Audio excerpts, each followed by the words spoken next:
네, 계속해서 저희 삼각비 단원의 두 번째 수단원인 삼각비의 활용에 대해서 알아보기로 하겠습니다. 이전 시간에 우리는 삼각비에 대해서 많이 배웠죠. 그래서 사인, 코사인, 탄젠트 해서 사인은 빗변분의 높이, 코사인은 빗변분의 밑변, 탄젠트는 밑변분의 높이라는 이 삼각비의 직각삼각형의 삼각비에 대해서 여러 가지로 알아봤습니다. 이제 이런 삼각비를 어떻게 해서 잘 활용할 수 있을지에 대해서 이번 단원에서 다뤄보도록 하겠습니다.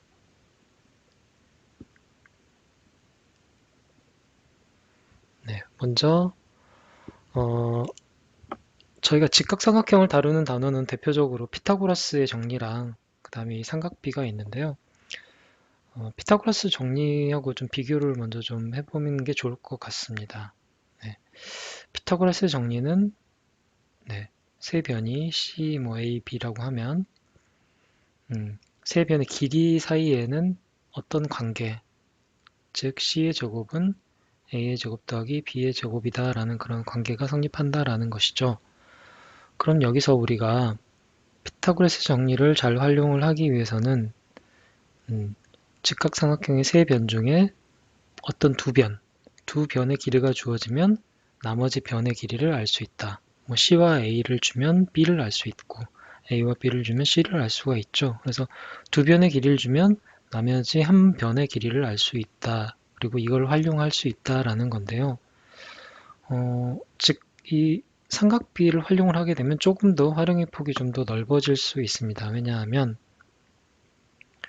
이미 우리는 어떤 각도에 대한 두 변들 사이의 길이의 비율을 다 알고 있습니다. 그렇기 때문에 각도가 주어져 있고 어떤 한 변의 길이만 있으면 최소한 한 변의 길이, 그래서 여기에 길이가 B다라고 하면 이 B의 길이를 알고 있으면 삼각비를 이용을 해서 나머지 두 변의 길이도 모두 알아낼 수 있는 거죠. 예. 어찌됐든 여기도 두 가지 피타고라스 정리에서도 두 변의 길이 두 개가 주어지면 나머지 하나의 길이를 알 수 있었는데 이제는 길이 하나랑 각도, 이 기준이 되는 각도 하나만 주면, 그래서 각도와 길이 이 두 가지를 주면 나머지 두 변의 길이를 낼 수 있다.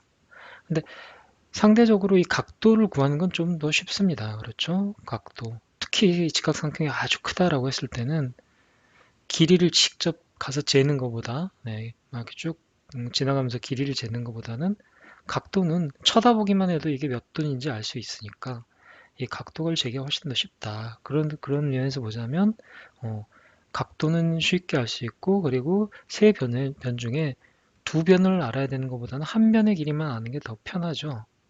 더 편합니다. 그래서 실용적으로 볼 때는 삼각비가 이 피타고라스 정리보다는 조금 더 활용도가 높다. 이렇게 볼 수도 있겠네요. 그렇죠? 어쨌든 간에 이제 우리는 삼각비를 알고 있고 그리고 삼각비의 표라든지 이런 걸 이용을 해서 이미 구해 놓은 삼각비의 값을 가지고 이 직각삼각형 중에 한 변의 길이만 주어지면 나머지 두 변의 길이를 알 수 있다. 그게 어떻게 보면 가장 이 삼각비에 활용해서 기본적인 삼각비를 쓰는 그런 방법이라고 볼 수가 있겠습니다. 실질적으로 어떻게 그러면 한 변의 길이가 주어지면 나머지 두 변을 알 수 있을까를 한번 생각해 보도록 하죠. 그거는 다른 특별한 방법이 있는 건 아니고요. 삼각비의 정의를 원래의 그 정의, 사인, 코사인, 탄젠트의 정의를 그대로 활용을 하면 됩니다. 어떤 얘기일까요? 하나씩 해보도록 하죠. 자, 먼저 각도가 25도 이런 식으로 주어졌다라고 하고요. 그 다음에 빗변의 길이가 주어졌을 때 빗변의 길이가 주어지면 나머지 밑변과 높이를 알 수 있습니다. 어떻게 할 수 있을까요? 먼저 이 밑변 A를 알고 싶으면 C와 A가 서로 관계된 둘 다 들어가는 삼각비를 생각을 해볼 수 있죠. 네, 그건 뭡니까? 코사인이죠. 네, 그러면 코사인 뭐 25도라고 할까요? 네, 코사인 25도는 정의가 어떻게 됩니까? C분의 A가 되죠. 근데 C가 10으로 주어졌죠. 그리고 코사인 25도도 책에 교재에 있는 것처럼 삼각비의 표로 주어져 있습니다. 코사인 25도 정해져 있다는 얘기죠. 얼마입니까? 여기서는 예로 들어서 0.9로 정해져 있습니다. 그러면 A는 곱하면 되죠. 둘을. A는 10 곱하기 0.9 하면 9가 답이 되겠습니다. 이렇게 구한다는 거죠. 사인은 이쪽은 어떻게, B는 어떻게 구할 수 있습니까? 이 기준각에 빗대어 볼 때 빗변과 높이가 들어가는 거는 사인이죠. 그러면 똑같이 사인의 정의를 쓰는 겁니다. 사인 25도는 C분의 B인데 C가 정해져 있고 10으로 주어져 있고 사인 25도는 표에 보면 0.4다. 그러면 어떻습니까? B는 10 곱하기 0.4 곱하면 되죠. 4다. 이렇게 구한다는 겁니다. 그러면 빗변 하나만 주어졌는데 나머지는 삼각비의 표를 이용을 해서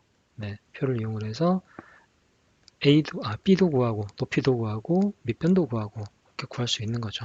그렇죠? 이거를 조금 일반적으로 쓰면 이제 저희가 개념에 정리한 그런 얘기가 될 겁니다. 그래서 방금 이렇게 그냥 이렇게 구하면 되는 겁니다. 정의대로.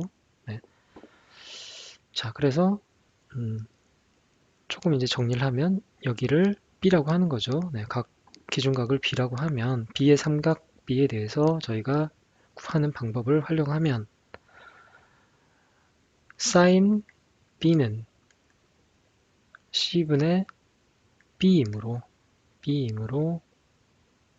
B를 구하려고 하는 거죠. 우리가 B는 C sin B다. 이렇게 구하면 된다. C랑 sin B 값을 구하면 되고 그 다음에 코사인 B라는 거는 C분의 A였으므로 A를 구하고 싶은 거죠. 이때 A는 C 곱하기 코사인 B다.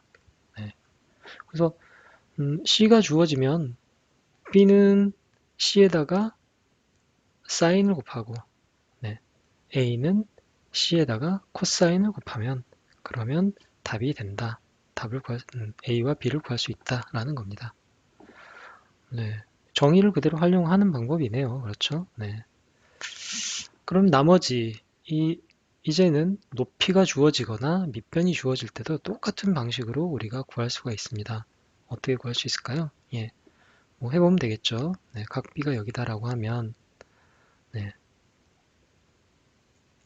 자, 주어진 것이 이제는 높이입니다. 높이이고 먼저 C를 구하고 싶으면 빗변과 높이가 들어간 건 사인식이죠. 그러면 사인 25도는 무엇분의 무엇입니까? C분의 B죠. 근데 이제는 C가 모르는 것이고 B가 4로 주어져 있습니다. C를 구하고 싶으면 어떻게 하나요? 사인 25도 하고 자리를 바꾸면 되죠. C는 사인 25도분의 4 이렇게 구하면 되는 거죠. 그 다음 A를 이제 구하고 싶다. A와 B가 들어간 식은 뭡니까? 탄젠트죠. 그쵸? 밑변하고 높이니까. 그러면 탄젠트 25도는 A분의 B인데 B는 4로 주어졌습니다. 그러면 이제 A를 구하고 싶으면 또 자리를 바꾸면 되죠. A는 탄젠트 25도분의 4 이렇게 구하면 된다는 겁니다. 둘 다 높이가 주어졌을 때는 사인과 탄젠트가 다 아래로 분모로 들어가네요. 그렇죠? 그런 걸 알 수가 있습니다. 그 다음 이번엔 밑변이 주어졌습니다. 어떻게 하면 되나요? 밑변이 주어졌을 때 빗변이나 높이를 알고 싶다. 그러면 마찬가지로 먼저 빗변을 알고 싶으면 빗변과 밑변이 관계된 삼각비는 코사인이니까 코사인을 쓰는 겁니다. 코사인 25도는 C분의 A다. 근데 A가 9로 주어졌다. 그러면 C는 어떻게 구합니까? 네, 바꾸면 되죠. C는 코사인 25도분의 A다. 네, 9다. 그 다음 밑변과 높이가 관계된 식은 무엇입니까? 삼각비는 탄젠트죠. 네, 탄젠트입니다. 그러면 탄젠트 25도는 정의를 쓰는 거죠. A분의 B입니다. A분의 B인데 A가 9로 주어져 있죠. B를 모르는 거죠. 그럼 이거를 B에 대해 정리하면 2를 곱하면 되는 거죠. B는 9 곱하기 탄젠트 25도 2를 곱하면 됩니다. 어렵지 않죠? 네, 정의대로 쭉 해주면 되는 겁니다. 그리고 그거를 좀 일반적으로 정리를 하면 이런 식으로 저희가 조금 전에 했던 바대로 그렇게 정리를 할 수가 있습니다.